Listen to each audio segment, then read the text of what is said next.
Good evening.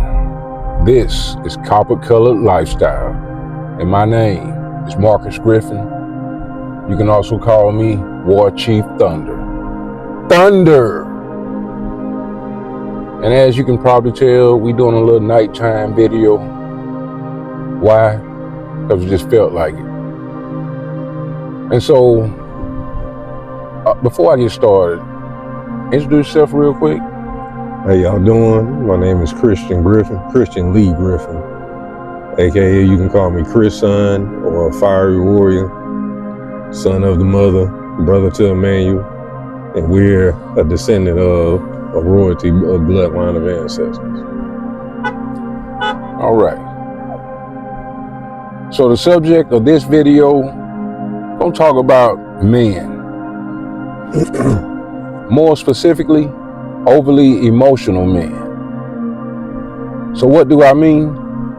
Let me explain. What I'm talking about is, as a man, if you consider yourself a manly man, what I call a real man, you know, the actual masculine type, in order to be that fully, a real good start is to start making your decisions without emotion. Especially that I love my woman type emotion. Now don't get me wrong, there's a place for all of that. No doubt about it. But in your day-to-day lives, as men, as leaders, head of household, you need to handle your business like business. When you make decisions, and a lot of times, even if it's involving women, you got to take that emotion all the way out of it.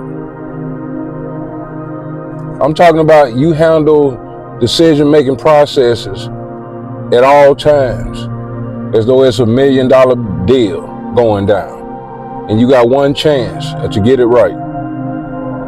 You blow it, you're back in the poorhouse. And don't nobody really enjoy that. So I'm gonna get ready to pass it over to the fiery warrior here. Because what we talking about, first of all, came about because it relates a lot to some of his decision-making processes. Now don't get me wrong, he's a real man, but he still got a lot of shit to work on. And so we're gonna start the healing right now with this video as he lay out a few things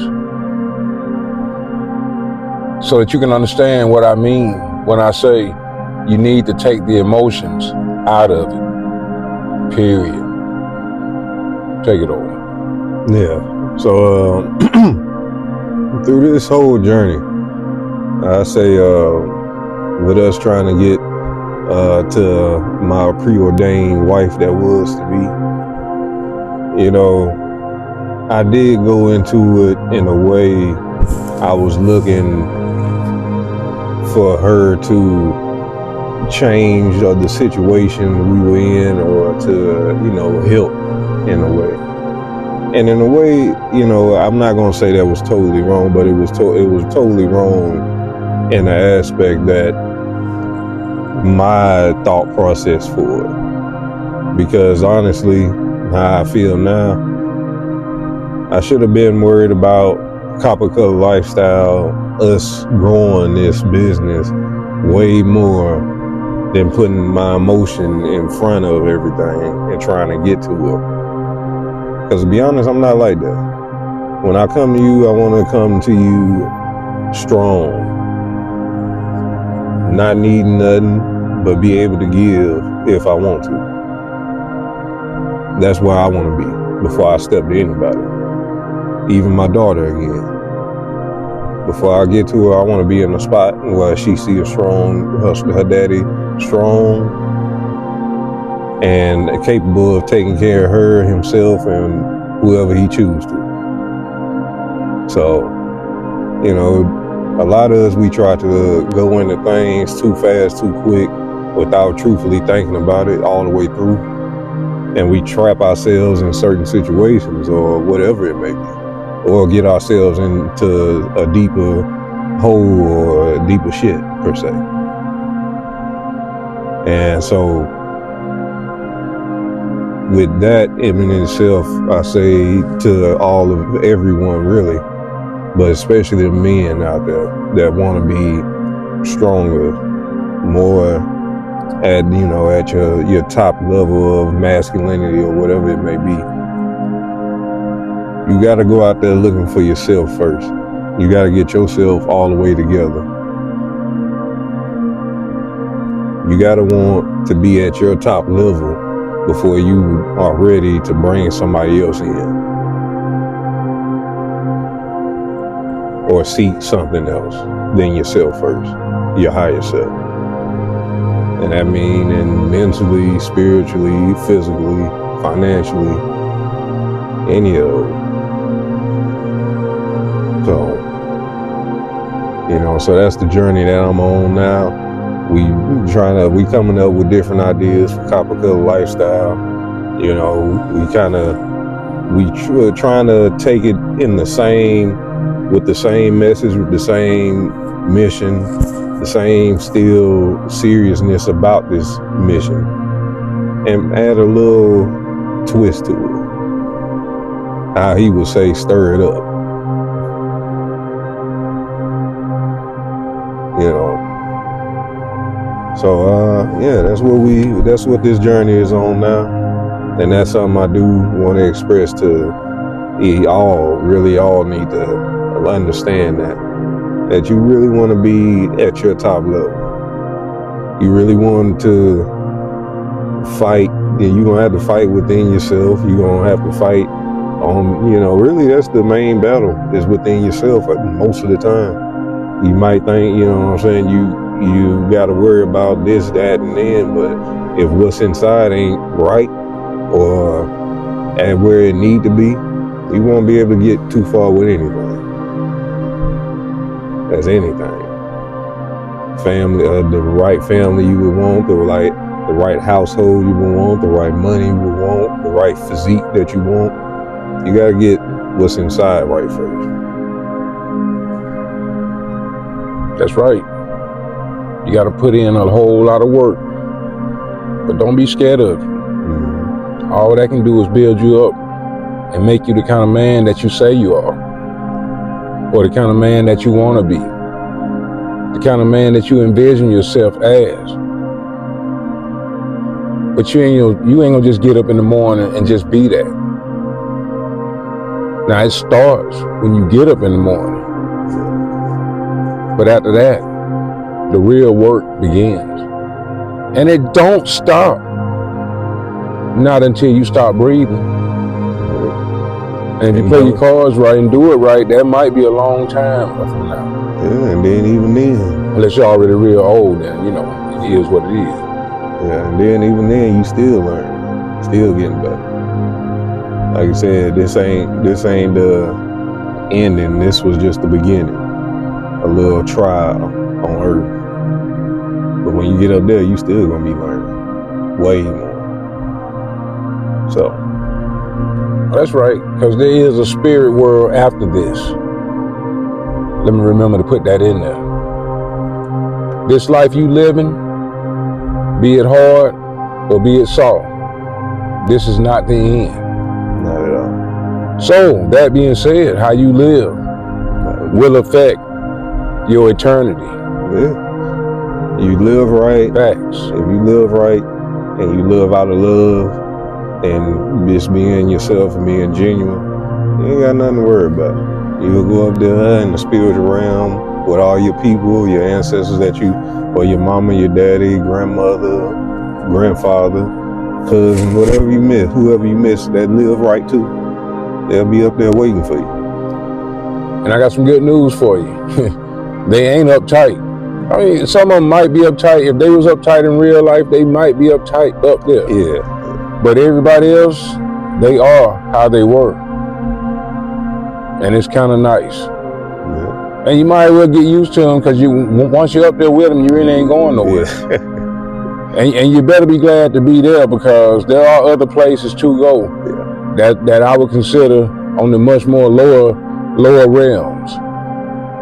And we already don't want that. We already mentioned that one, but we're gonna mention it again. You do not want to live in this world wrong.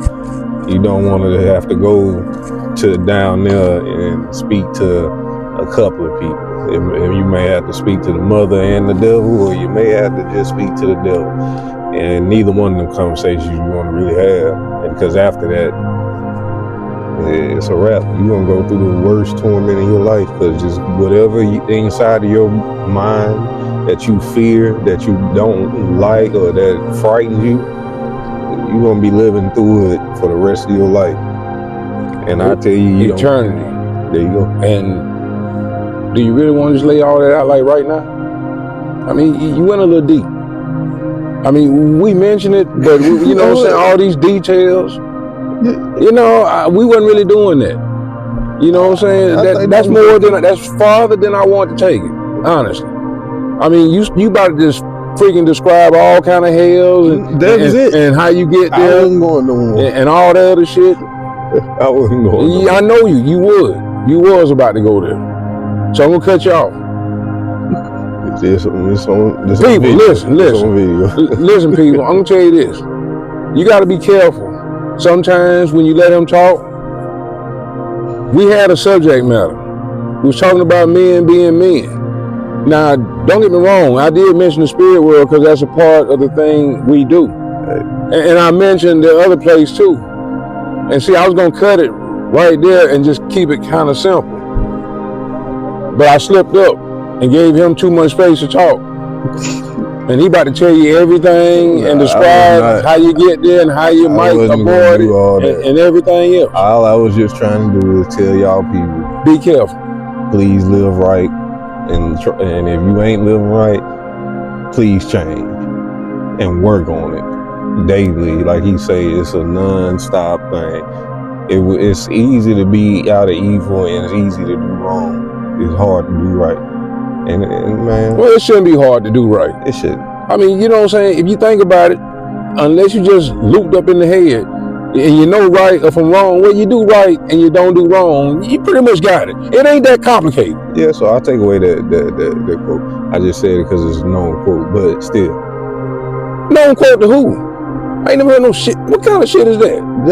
That's a known quote, yeah. Well, I'm sorry, I don't care. It's easy. Yeah, you got your right, and you got your wrong. I've been living my whole life right, so you know. So it is easy. That being said, when he said that, see, I gotta qualify that for him. Yeah. He ain't lived perfectly.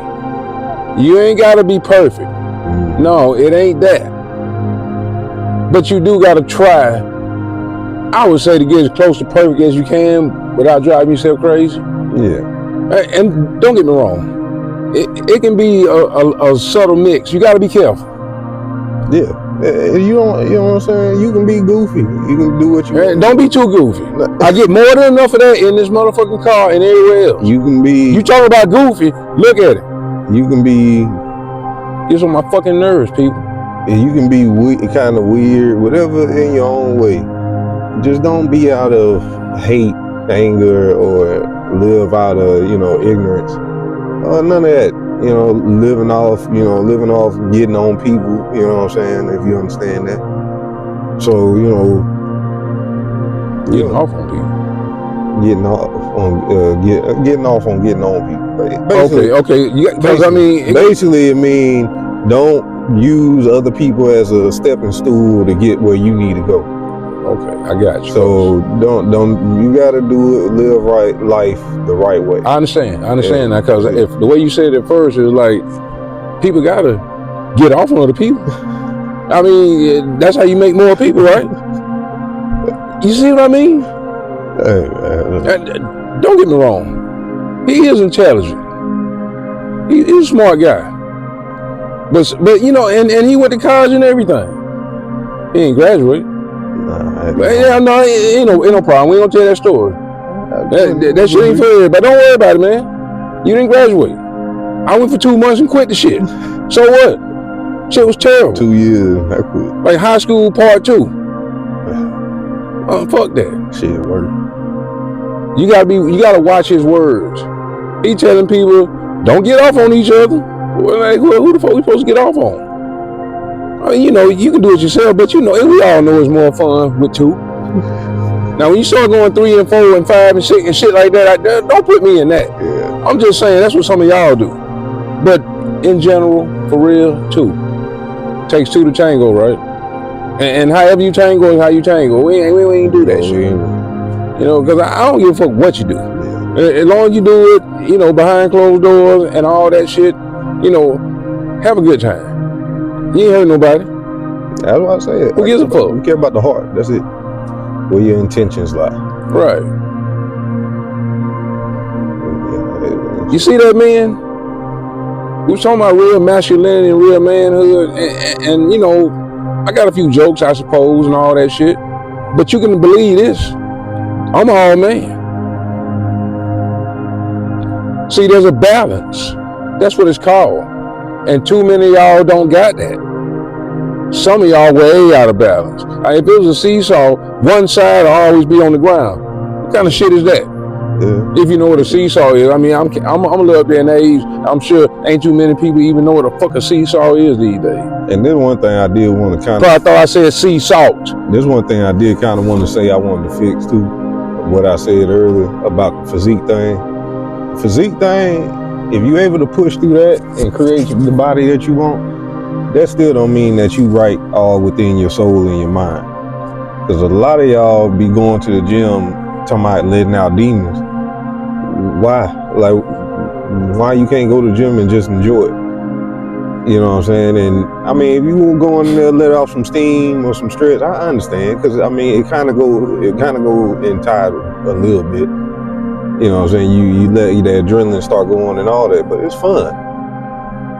But a lot of y'all go to the gym and we want to stick out your chest and your shoulders and everything, and then walk past people like you don't see them and shit.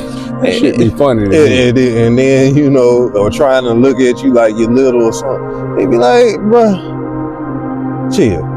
Cause what you doing? I don't be caring, because that shit's funny to me. I get a kick out of it. I mean, yeah, but it just, like, I'm just teaching. This motherfucker trying to look all swole. I'm just teaching real quick, because maybe we can change the culture. Because I'm just like, that's not how you do it. I mean, y'all, look, when you go to the gym, it's supposed to be happy time. You're away from the kids, the wife, and all that, and you're chilling. This is your time. You got your music on, you're playing, and you getting in your thing. It shouldn't be to the point where you gotta walk around like you don't see nobody, or you can't smile at nobody still, or whatever. Shit, I can do some pull-ups, smiling like a motherfucker, maybe even laughing. I'm not suggesting that y'all just do that, but I'm just saying. And then everybody at the gym, I'm looking at them at their eye level, ready to greet them or something, and they just picking a place to look, or they looking at me like I'm weird or something because I'm trying to greet them. And it's fine, cool. I just keep going about my business. It don't bother me. I'm just saying what I see. Yeah, people stop treating each other like your natural born enemy is what he's talking about. I go through that where I ain't been to the gym in a minute now, but I was going for years consistently. Let's say about 10. I've been seeing that shit for a while too. But these people don't want to speak to each other. I mean, if they know each other, no, they got cliques in the fucking gym. Bullshit punk ass cliques too. That shit be hilarious. All that shit be funny to me. But they think they be doing something. Like a bunch of grown ass men doing high school shit again. Like, are you fucking serious? And can't none of them outwork me. And I'm 52 years old. Shit's hilarious. So we can change that gym culture too, but that ain't just gym culture, that's just people culture. Everywhere you fucking go. Yeah, like, come on, man. Like, once again, if it's only 4 people, 5 people that you're supposed to talk to, it'll be only y'all 4 or 5 people in the world. It's a billion people in this world. And all y'all, not all, but a lot of y'all, majority of y'all, try to avoid contact with each other. Or y'all think you too high and mighty to say something or take the time out and just say hello or have a conversation with somebody. How nobody is higher than each other. Everybody is equal on that playing field. That you don't need to take a lot to speak to somebody. Speaking of that, on that gym culture thing, some of y'all women too. A lot of y'all women, and you know you're guilty of this shit, so don't try to get mad. All the spandex, the yoga pants, you know what I'm talking about. You know, you got nothing on up under it, or you got a G-string, it look like nothing, but you might see the string. It's tight as fuck. Your ass is getting bigger and more round than ever before. And you put no makeup and everything else, you trying to look good. And hey, I'm a hot-blooded male, don't get me wrong. A lot of them do look good, damn good. But then you walk around totally unapproachable, ain't nobody trying to get with you. I've been over that shit. Yeah. That shit so artificial and fake looking because of the way y'all act. You got the look, but that's it. Yeah. Where the personality at, baby? And that's the thing, man. And part of that, I'm gonna say, is the men's fault, definitely, because a lot of y'all just go for the ass, the titties, and the look. Y'all don't challenge the fact of what their personality and their character is like. Y'all just pick off a physical look and getting a trophy or the model type wife. That shit don't matter when you need somebody to really be there and really do the things that y'all can do together, or that, you know, shit, to be honest, like a wife that can cook and do everything, and you can come home to peace. Come home to, you know, when you go home, you really can't wait to go home. Ain't no thing of, oh damn, as soon as I get out of work, I gotta go home and deal with this. Why? Why would you want to put yourself through that? And then a lot of y'all get with a woman that don't give y'all peace, and then y'all wind up having children by the woman, and then now you don't got no peace because you can't control your kids for real, because you always arguing with your girl or your wife, and then you wind up getting kicked out, or you marry her and she take everything you got. Why don't y'all choose better? On both sides. Definitely. You know, you got women out here choosing guys they know they don't like. The fuck is that? And then got the nerve to marry. Why? Because he might have some money, some resources, some assets, and you just looking for a chance to fuck him over and take him. And that's fucked up. But dudes, how y'all don't see that shit?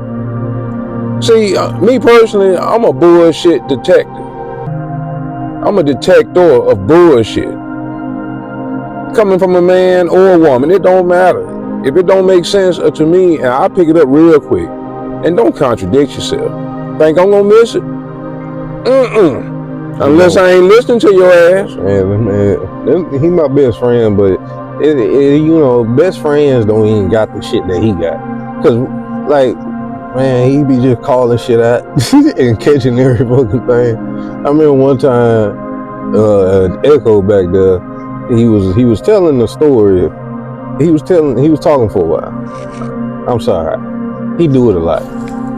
And so he was talking for a while, and I was up for a little bit, and then I started kind of faint going. I ain't gonna lie, I fell asleep. So I wake back up, and then I'm like, I ain't gonna lie, I tried to be slick with it and just get up. You know, like I was hearing it the whole time. I wasn't trying to go to sleep on it. But, you know, I start hearing the whole Tumblr thing. I heard the whole Tumblr tweet thing that he did. And then so like the next day, we brought up the conversation, and dude just told him, man. I was just like, it was funny because he just called it out too clean. I was like, damn. Yeah. Let me clarify that story, because I got time now. This was gonna be a little shorter, but you know what? I feel like doing a little more. So we do got a third man in the car. His name is Echo. That's EKO with a little squiggly line above the O, I think. Yeah. I don't know. You know, fuck it. We don't worry about all that. Echo, you sleep? I know you ain't sleep back there. This man play video games 24/7 if you let him. And you can't see. Look at it. He's so damn dark. You barely see. He dark skin. He dark copper color. Yeah. So anyway, introduce yourself real quick. Say your name and a few things, and then you done. Cause you ain't about to do no 3-hour diatribe right now. This is my spiritual son. Good evening. How are you doing today? They doing good. Great. Good enough. I am Echo. I am classified as the one in many voices. And I am also what other people call me, the Umbra. Look it up. Look it up. Look it up if you want to. You won't fight me. You're not gonna fight me. I mean the definition. You won't find him. You'll find an Umbra. Look up the definition though. Okay, I got you. Not you right now. Now, come on back real quick. Them. Come back real quick. This is what we deal with on a regular basis. He a great person. Don't get me wrong. But sometimes he will drive you crazy because he don't know left or from right, up or from down, unless you playing a video game. Then he down there perfect. Look, like I say to my brother Emmanuel all the time. See, I'm his little brother. This mine. I tell him, you ain't near had to deal with shit like this. The whole time you had to watch over me, you ain't had to deal now with nothing like this. No. What are we talking about? Talking about this mug right here, man. Okay. He can be a handful is what we saying. But we ain't bring him up here to beat on him. No. But like I said, yeah, okay. Thank you. You know what? Hold on. While he talking shit, while this man right here talking shit about this man is just a bigger version of this man in a lot of ways. So that's twice the frustration for my ass. Y'all don't even know, but you know I ain't gonna bother you with all that. So anyway, this is my spiritual son, representing the Most High, Emmanuel, not Jesus Christ and the ancestors. And the Most High is the mother for y'all that don't get it. The Creator, okay? And once again, I don't know if you heard me, but the Most High is the mother, the creator of all. The energy and the reason why a lot of y'all gods and goddesses out there, and you know it, that's the reason why. Hey, Copper Cut Lifestyle. We noticed that the video was pretty long, so we're gonna stop and for a part 2. So as always, we're representing the mother, Emmanuel, and all of our ancestors. I love you, and I'll see y'all on part 2. When I was young, my daddy said, gotta keep